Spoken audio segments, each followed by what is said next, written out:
Hello guys, my name is Vikram. Welcomes you to strive for progress. Topic आपको पता लग गया होगा। आज से हमने यूनिट 4 स्टार्ट करना है और आपको पता है कि इसमें थ्योरी ज्यादा है, तो सबसे पहले हमने थ्योरी को अच्छे से समझना है और उसके बाद यहाँ पे हमने प्रैक्टिस करनी है। तो चलिए स्टार्ट करते हैं।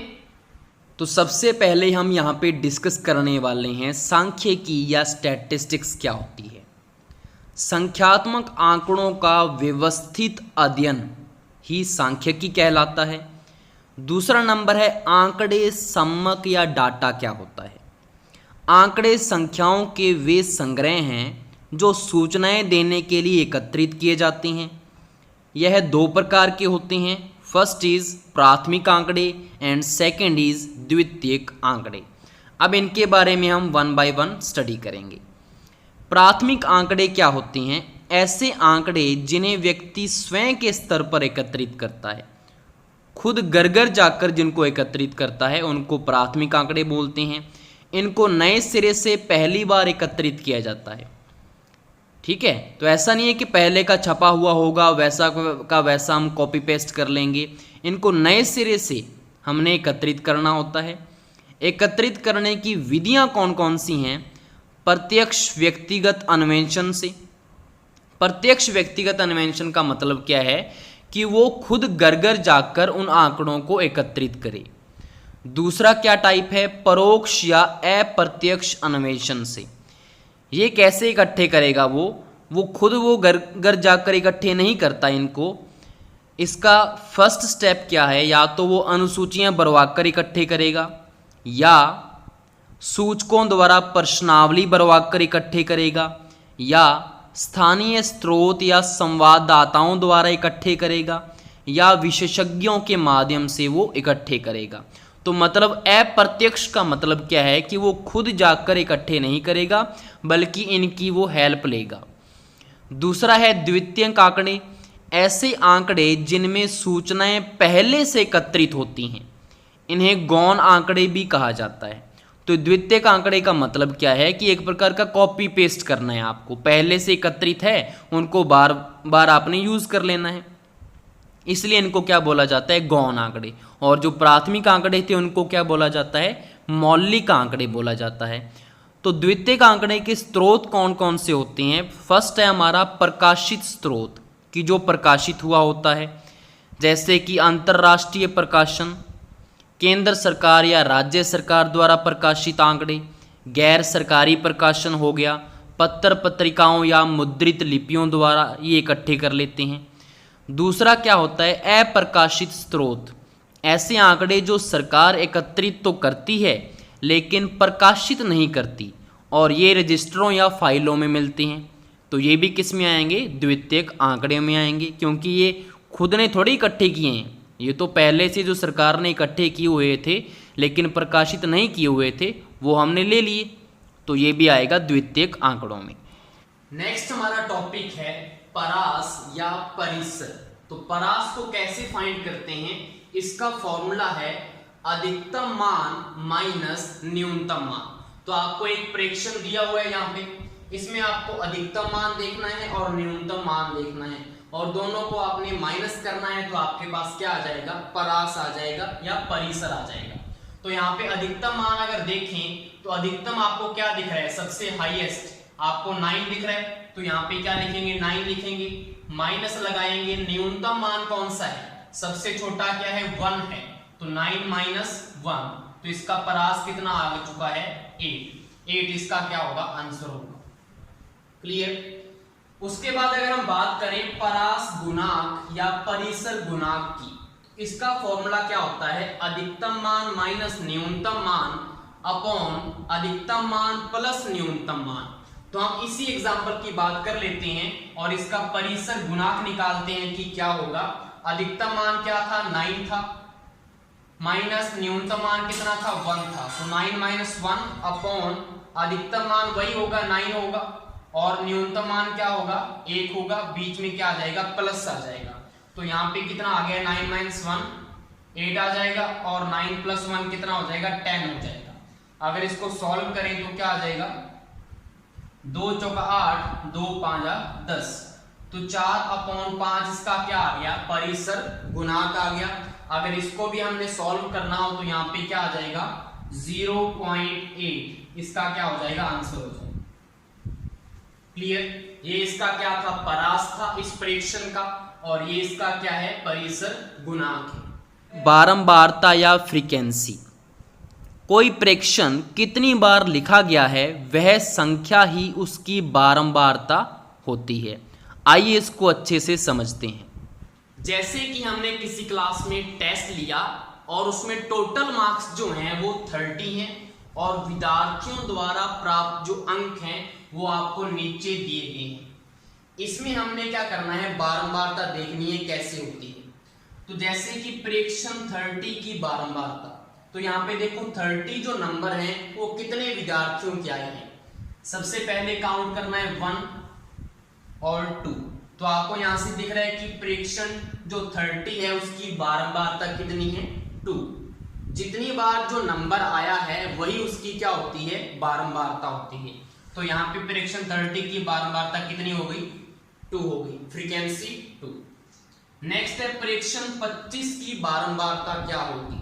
तो 25 नंबर वाले विद्यार्थी कितने हैं, तो यहाँ पे देखो 1 2 3, आगे कोई भी नहीं है, तो यहाँ पे 25 की जो बारंबारता है वो कितनी हो जाएगी, यहाँ पे 3 हो जाएगी। नेक्स्ट प्रेक्षण 18 की बारंबारता कितनी है, तो 18 कितनी बार आया है, सिर्फ एक बार आपको यहाँ पे 18 दिख रहा है, तो यहाँ पे प्रेक्षण 18 की बारंबारता कितनी होगी, 1 होगी। ऐसे चेक किया जाता है फ्रीक्वेंसी प्रेक्षणों को देखकर। जैसे कि अगर आप बात करें 0 की बारंबारता कितनी होगी, तो 1 और 2, 0 की बारंबारता 2 होगी। अगर 20 की बात करें तो 20 कितनी बार आया है, 1 2 2 बार आया है, तो 20 की बारंबारता कितनी होगी, 2 होगी। ऐसे आप किसी भी प्रेक्षण की बारंबारता चेक कर सकते हैं। इसके बाद हमारा पॉइंट है बारंबारता के लिए मिलान चिन्हों का उपयोग किया जाता है। चलिए देखते हैं। जैसे कि यहाँ पे बारंबारता मैंने लिखी हुई है कुछ, और उसके हम मिलान चिन्ह को देखेंगे कि कैसे उसको रिप्रेजेंट किया जाता है। अगर बारंबारता 2 है, इसको हमने लिखना है तो इसको ऐसे रिप्रेजेंट किया जाएगा। अगर 4 को लिखना है तो 1 2 3 एंड 4। 5 को अगर लिखना है तो इसको ध्यान से देखना, 1 2 3 4, और 5वां कैसे होगा, ऐसे करना है आप। 7 की बात करें, 1 2 3 4 के बाद 5वां ऐसे, उसके बाद 6 और 7। उसके बाद 10 की बात करें तो 1 2 3 4 5, उसके बाद 6 7 8 9, इसके बाद फिर क्या आएगा 10। तो मतलब 5वां जो है उसको टेढ़ा करना है आपने। उसके बाद अगर 11 की बात करें तो कैसे लिखेंगे, 1 2 3 4 5 6 7 8 9 10 और 1 11। इसको ऐसे रिप्रेजेंट किया जाता है। नेक्स्ट हमारा टॉपिक है बारंबारता बंटन सारणी। प्रेक्षणों को बारंबारता के साथ सारणी में व्यवस्थित करना ही बारंबारता बंटन सारणी कहलाता है या फ्रीक्वेंसी डिस्ट्रीब्यूशन। चलिए इसको एक एग्जाम्पल के साथ देखते हैं। इसको हम इस एग्जाम्पल से समझेंगे। आपके सामने एक प्रेक्षण दिया हुआ है, हमने इसकी बारंबारता बंटन सारणी बनानी है। तो x आपको क्या बता रहा है, यहाँ पे प्रेक्षण बता रहा है, और f क्या बताएगा आपको, फ्रीक्वेंसी या बारंबारता। तो x की वैल्यू आपको कैसे लेनी होती है, प्रेक्षण में जो भी सबसे छोटा होता है उससे हमने इसको स्टार्ट करना होता है। जैसे कि यहाँ पे देखो 4 सबसे छोटा है, तो 4 से हम इसको स्टार्ट करेंगे सबसे पहले। उसके बाद हमने सीक्वेंस में चलना होता है छोटे से बड़े की तरफ, ठीक है, और उसके सामने उसकी बारंबारता लिखनी है और हमारी बारंबारता बंटन सारणी बन जाएगी। तो 4 मुझे बताओ कितनी बार आया है, 1 2, तो यहाँ पे फ्रीक्वेंसी इसकी कितनी होगी, 2 होगी। 4 का काम खत्म। उसके बाद 4 के बाद क्या आया है, 5 आया है, तो यहाँ पे 5 ही लिख दो। फिर इसमें क्या आएगा, 6 आएगा। फिर इसके बाद क्या आएगा, 8 आएगा। फिर इसके बाद क्या आएगा, 12। लास्ट हमारा क्या होगा, 12 होगा। तो यहाँ पे 5 कितनी बार आया है, 5 हमारा 1 बार आया है, तो इसकी फ्रीक्वेंसी 1 होगी। 6 की फ्रीक्वेंसी कितनी है, 1 है। 8 की फ्रीक्वेंसी कितनी है 1 2 और 3। 12 की फ्रीक्वेंसी कितनी है 1 और 2। अब हम इसको क्या कर देंगे बंद कर। तो ये हमारा क्या हो गया, बारंबारता बंटन सारणी हमारी बन चुकी है। यहां पे हमारे छोटे छोटे दो टॉपिक्स हैं, एक तो वर्ग अंतराल है और एक है वर्ग चिन्ह। तो इसके बारे में भी आपको पता होना चाहिए। तो मैंने यहाँ पे आपको एक बारंबारता बंटन दिया हुआ है। इसके लिए आपको वर्ग अंतराल अगर बताना हो तो आपको क्या यूज करना है, उच्च सीमा माइनस निम्न सीमा करना है। कैसे, पहले तो आपको पता होना चाहिए निम्न सीमा कौन सी होती है। तो यहाँ पे जो जीरो है, आपका जो जीरो है वो तो यहाँ पे क्या है निम्न सीमा। जो यहाँ पे आपको जीरो दिख रहा है वो तो आपका निम्न सीमा है। अगर मैं 10 की बात करूं, यहाँ पे इस वाले 10 की बात करूं तो इसको बोला जाता है उच्च सीमा। तो आप किसी भी रो के लिए ये चीज बता सकते हैं। अगर मैं इसकी बात करूं तो आप क्या बोलेंगे, 10 यहाँ पे निम्न सीमा है और 20 यहाँ पे उच्च सीमा है। 20 यहाँ पे निम्न सीमा है, यहाँ पे 30 उच्च सीमा है।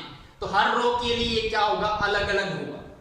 क्लियर। अब अगर हम इस रो की बात करें, पहली वाली रो की, तो इसका वर्ग अंतराल कितना आएगा, उच्च सीमा कितनी है 10, निम्न सीमा कितनी है 0। तो यहाँ पे कितना आएगा वर्ग अंतराल 10 का। अगर इसकी बात करें तो इसका भी वर्ग अंतराल कितना आने वाला है 20 माइनस 10, 10 आएगा। अगर इसकी बात करें तो इसका भी कितना आएगा 30 माइनस 20, 10। तो आप देख के भी बता सकते हैं कि वर्ग अंतराल जो है वो कितने का चल रहा है, 0 से 10 10 का, 10 से 20 10 का, 20 से 30 10 का। तो इस टेबल के लिए वर्ग अंतराल कितना होगा 10। क्लियर। नेक्स्ट हमारा टॉपिक है वर्ग चिन्ह। तो इसमें क्या होगा फॉर्मूला, निम्न सीमा प्लस उच्च सीमा बाय 2। तो इसको हम पहले वाली रो के लिए निकाल कर देखते हैं। फर्स्ट रो के लिए निम्न सीमा 0 है, उच्च सीमा कितनी है 10 है अपॉन 2। तो यहाँ पे कितना आएगा 10 बाय 2 कितना होता है 5 होता है। तो फर्स्ट रो के लिए वर्ग चिन्ह कितना होगा 5 होगा। अगर मैं सेकेंड रो की बात करूं तो सेकेंड रो के लिए क्या होगा, ये तो है फर्स्ट रो के लिए, ये फर्स्ट रो के लिए है, ये सेकेंड रो के लिए हम निकाल रहे हैं। तो यहाँ पे निम्न सीमा 10 है, उच्च सीमा 20 है। तो 10 प्लस 20 अपॉन 2 कितना हो गया, 20 प्लस 10 30 हो गया। तो 30 अपॉन 2 इज इक्वल टू 15। तो यहाँ पे कितना होगा वर्ग चिन्ह 15 होगा। अगर हम थर्ड रो के लिए बात करें तो थर्ड रो के लिए आप देखो यहाँ पे कितना आएगा, यहाँ पे 20 है और 30 है। तो 20 प्लस 30 कितना हो गया 50। तो 50 अपॉन 2 कितना आएगा, यहाँ पे 25। तो यहाँ पे 25 आएगा वर्ग चिन्ह। तो आप देखेंगे कि वर्ग चिन्ह जो है वो तो हर रो के लिए क्या आ रहा है, डिफरेंट आ रहा है, लेकिन वर्ग अंतराल सेम ही रहता है। ठीक है, एक तो ये आपको पता लग गया।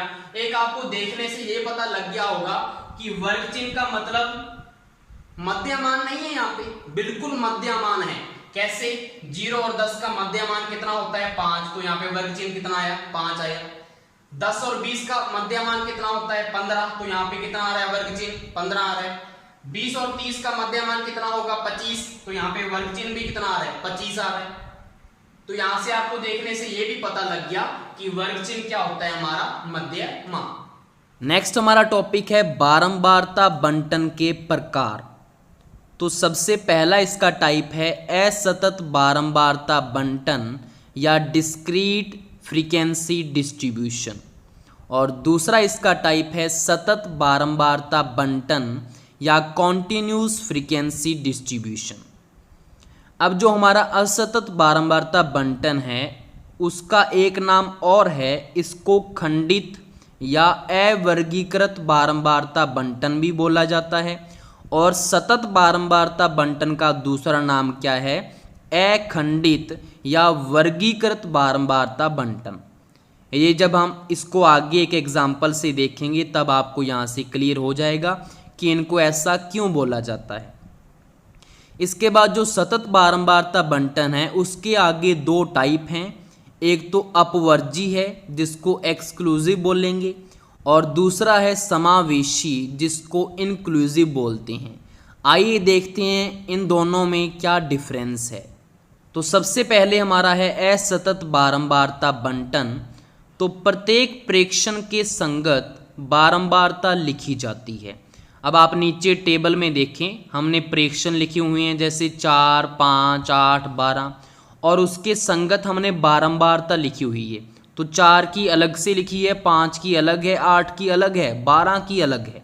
तो प्रत्येक प्रेक्षण के संगत हमने क्या लिखी हुई है यहाँ पे, बारंबारता। इसमें वर्ग नहीं बनाए जाते। तो मुझे बताओ यहाँ पे कोई वर्ग बन रहा है? ऐसे बन रहा है कि 0 से 10, 10 से 20, कुछ वर्ग नहीं बन रहा।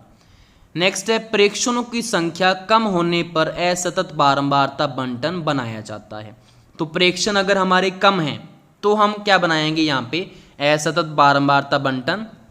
अगर 30-40 प्रेक्षण हुए तो वहाँ पे असतत बारंबारता बंटन नहीं बनाया जाता, क्योंकि यहाँ पे अलग अलग प्रेक्षण के संगत बारंबारता लिखी जाती है। तो ऐसे तो हमारी सारी कॉपी फुल हो जाएगी ना इससे, तो वहाँ पे हम इसका यूज़ नहीं करते। तो नेक्स्ट हमारा क्या है, सतत बारंबारता बंटन। तो इसके जो 2 टाइप हैं उनको हम अच्छे से स्टडी करेंगे, अपवर्जी और दूसरा है समावेशी। अपवर्जी क्या होता है, वर्ग की उच्च सीमा अगले वर्ग की निम्न सीमा के बराबर होती है। इसमें जो वर्ग बनाए जाते हैं उसमें जो उच्च सीमा होती है वो अगले वर्ग की क्या होती है, निम्न सीमा के बराबर होती है। और दूसरा पॉइंट क्या है, वर्ग में उच्च सीमा शामिल नहीं होती है लेकिन निम्न सीमा शामिल होती है। ये आपको अच्छे से ध्यान में रखना है। वर्ग में उच्च सीमा तो शामिल नहीं होती लेकिन निम्न सीमा शामिल होती है। दूसरा टाइप क्या है, समावेशी। वर्ग में उच्च व निम्न दोनों सीमाएं शामिल होती हैं। ठीक है, तो इसमें क्या है, दोनों सीमाएं शामिल है, इसको ध्यान से देखना है। तो चलिए इसको एग्जाम्पल से और अच्छे से देखते हैं। तो इस एग्जाम्पल से हम इसको अच्छे से क्लियर करेंगे कि अपवर्जी और समावेशी में क्या डिफरेंस है। तो सबसे पहले हमारे पास ऊपर एक एग्जाम्पल लिखा हुआ है जिसके लिए हम दोनों को बनाएंगे। तो मैंने वर्ग लिखा हुआ है और एक बार फ्रीक्वेंसी लिखी हुई है, बारंबारता लिखी हुई है। ऐसे यहाँ पे वर्ग और फ्रीक्वेंसी है। तो अपवर्जी के लिए मैं एक आपको वर्ग अंतराल बना रहा हूँ इस फ्रैक्शन के लिए। आपको पता है 4 से ये स्टार्ट हो रहा है और मैक्सिमम इसका कितना है, 36 है। तो आप कोई भी एक वर्ग अंतराल यहाँ पे बना सकते हैं। तो यहाँ पे मैंने क्या बनाया, 0 से लेकर 10, फिर 10 से 20, 20 से 30 और 30 से 40, क्योंकि लास्ट हमारा 36 है तो 40 तक चलेगा। अब मैं इसको कर देता हूं, यहाँ पे बंद कर देता हूं। क्लियर? यहाँ पे क्या है, मैंने वर्ग अंतराल कैसे बनाया, इसमें जो है उच्च सीमा जो है ये हमारी निम्न सीमा होती है, ये हमारी उच्च सीमा होती है। जो यहाँ पे उच्च सीमा होगी वो आगे वाले की क्या है, निम्न सीमा है। यहाँ पे जो उच्च सीमा है वो आगे वाले की निम्न सीमा है, यहाँ पे जो उच्च सीमा है वो आगे वाले की निम्न सीमा है। उच्च सीमा, निम्न सीमा। तो पहले तो ये पता लग गया। अगर हम इसके लिए वर्ग अंतराल बनाएं तो मैं कैसे बनाऊंगा, 1 से 10, 11 से 20, 21 से 30, 31 से 40। इसके लिए मैंने ये वर्ग अंतराल बनाया। अब यहाँ पे देखो, कोई भी उच्च सीमा जो है वो आगे वाले की निम्न सीमा बन रही है क्या, नहीं बन रही। तो यहाँ पे एक तो डिफरेंस आपको ये पता लग गया कि इसमें जो उच्च सीमा होती है वो आगे वाले की क्या होती है, निम्न सीमा होती है। ये आपको क्लियर हो गया। तो यहाँ पे ये वाला डिफरेंस तो हमें क्लियर है। दूसरा हमारा डिफरेंस इसमें कैसे आपको पता लग गया कि कैसे हमने इसको समझा है, कैसे हमने इसके पॉइंट्स को डिस्कस किया है। दूसरा यहाँ पे देखो, फ्रीक्वेंसी इसको कैसे सेट करेंगे। यहाँ पे जो 10 होगा वो पहले वाले में शामिल नहीं होगा। तो मतलब जो उच्च सीमा होती है अपवर्जी में शामिल नहीं होती, निम्न सीमा सिर्फ शामिल होती है। लेकिन अगर समावेशी की बात करें, निम्न और उच्च सीमा दोनों शामिल होती हैं। जैसे कि इस रो की बात करें, इसमें 1 भी आएगा और 10 भी आएगा। ठीक है, 1 वाला प्रेक्षण भी इसी में काउंट होगा, 10 वाला प्रेक्षण भी इसी में काउंट होगा। लेकिन अगर इसकी बात करें, इसमें 0 वाला प्रेक्षण तो काउंट होगा लेकिन 10 वाला प्रेक्षण काउंट नहीं होगा। वो किस में काउंट होगा, वो आगे वाले में काउंट होगा। तो मतलब निम्न जो सीमा है वो तो काउंट होती है लेकिन उच्च सीमा जो है उसको काउंट नहीं किया जाता। ये 2 डिफरेंस हो गए इसमें। अब यहाँ पे मैं बनाता हूं इसके लिए प्रेक्षण, आपको दिख रही है 0 से लेकर 10 तक कितनी फ्रीक्वेंसी आ रही है, देखो 0 से 10, यहाँ पे एक तो 4 आ रहा है, 1 2, उसके बाद ये 3, उसके बाद आपका कोई नहीं आ रहा, तो यहाँ पे क्या आएगा, 0 से 10 के लिए 3 आएगा। 10 से 20 के लिए अगर काउंट करें तो इसमें 10 तो शामिल होगा लेकिन 20 शामिल नहीं होगा, तो 20 को काउंट नहीं करना। तो यहाँ पे देखो 10 से 20, तो यहाँ पे 15, 1, 20 को शामिल नहीं करना, 2, यहाँ पे ये 3, यहाँ पे ये 4, तो यहाँ पे कितने होंगे प्रेक्षण, फ्रीक्वेंसी कितनी आएगी, 4 आएगी।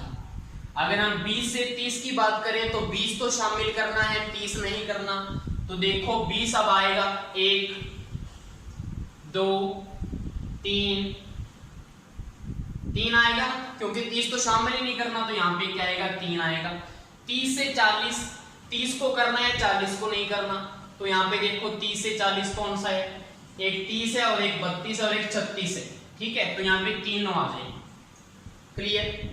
अब देखो इनको टोटल करके देखो, 3 और 4 7, 7 और 3 10, 10 और 3 13, टोटल कितने बन रहे हैं, 13 बन रहे हैं। तो हमारे टोटल 13 प्रेक्षण है या नहीं है, काउंट करो, 1 2 3 4 5 6 7 8 9 10 11 12 और 13 प्रेक्षण है, तो हमारा बिल्कुल राइट बन चुका है। अब हम देखेंगे कि ये प्रेक्षण कैसे बनेंगे, यहाँ पे फ्रीक्वेंसी डिस्ट्रीब्यूशन कैसे होगा, आपको डिफरेंस पता लगेगा कि ये अलग बना है वो अलग बना है। समावेशी पे आ जाओ। समावेशी में हमने क्या बात की है कि दोनों जो है सीमाएं वो दोनों शामिल होती हैं, निम्न सीमा भी और उच्च सीमा भी। तो 1 से 10 में देखो, 1 से लेकर 10, 1 2 3, 3 आएगा, तो यहां पे लिख दो 3। 11 से 20 में 11 भी शामिल है और 20 भी शामिल है, तो यहां पे देखो 1 2 3 4 5 6, तो यहाँ पे कितना आएगा, 6 आएगा। पता लग गया, हमने 20 को भी शामिल किया और हमने 11 को भी शामिल किया है। नेक्स्ट हमारा 21 से 30, 21 से 30 यहाँ पे देखो 1 2, तो यहाँ पे कितना आएगा, 2 आएगा। उसके बाद 31 से 40 देखो, 31 से 40 1 और 2, तो यहाँ पे कितना आएगा, 2 आएगा। क्लियर। आपको दोनों में डिफरेंस पता लग गया। यहाँ पे देखो फ्रीक्वेंसी डिस्ट्रीब्यूशन कैसे था और यहाँ पे फ्रीक्वेंसी कैसे आ रही है। अब इसको काउंट करो, टोटल कितने बने, 6 और 3 9 और 2 11 और 2 13, तो ये भी कितना हुआ, 13, क्योंकि प्रेक्षण कितनी है, 13 है। वो तो सेम ही रहेगा, लेकिन देखो यहाँ पे दोनों में डिफरेंस क्या है, तो ये आपको समझ में आ गया होगा। नेक्स्ट हमारा टॉपिक है कम्युलेटिव फ्रीक्वेंसी या संचयी बारंबारता, जो 2 टाइप की होती है। एक होता है हमारा से कम प्रकार और एक होता है हमारा और अधिक प्रकार, लेस देन एंड मोर। अब आपको इसको एक टेबल से समझना है। हमने एक एग्जांपल लिखा हुआ है एक प्रेक्षण का, जो आपको ऊपर प्रेक्षण दिख रहे हैं, उनके अकॉर्डिंग मैंने यहाँ पे 2 फ्रीक्वेंसी डिस्ट्रीब्यूशन बना दिए। आपको देखने से पता लग गया होगा कि ये हमारा कौन सा है, अपवर्जी या एक्सक्लूसिव, और ये हमारा कौन सा है, समावेशी या इंक्लूसिव। पता लग गया। अब हमने यहाँ पे CF बनाना है, कम्युलेटिव फ्रीक्वेंसी बतानी है कैसे आएगी। तो सबसे पहले इसमें करना क्या होता है, यहाँ पे 3 लिखा हुआ है तो यहाँ पे तो 3 लिख दो। अब उसके बाद आपको इस 3 को इस 4 में ऐड करना है, तो 3 और 4 कितने हो गए, 7, तो 7 को इसके सामने लिखो। अब 7 को आपने इस 3 के साथ ऐड करना है, 7 और 3 कितने हो गए, 10। अब 10 को 3 के साथ ऐड करना है, तो 10 और 3 कितने हो गए, 13। तो आपको पता है टोटल कितने प्रेक्षण थे हमारे, 13 ही प्रेक्षण थे, तो एंड पे क्या आएगा, 13 आएगा। तो ये हमारा हो गया एक तो से कम प्रकार का। और अधिक प्रकार में क्या होता है, आपको नीचे से स्टार्ट करना होता है, तो नीचे में 2 सबसे पहले है, तो यहाँ पे तो 2 लिख दो। अब आपने क्या होता है, ऊपर की तरफ ऐड करना होता है, 2 और 2 कितने हो गए, 4। अब 4 को 6 में ऐड करो, 6 और 4 10 हो गए। 10 को 3 में ऐड करो, 10 और 3 कितने हो गए हैं, 13। तो एंड तो कहां पे होगा, 13 पे ही होगा, क्योंकि टोटल प्रेक्षण कितनी है, 13 है। लेकिन यहाँ पे CF जो है वो ऐसे आ रहा है और वहां पे CF कैसे आ रहा है, ऐसे आएगा। तो आपको कोई भी प्रकार आ सकता है, उसको देखने से आपको क्वेश्चन को सॉल्व करना होगा। तो ये था हमारा टॉपिक। आई होप सो आपको समझ में आ गया होगा। Thank you.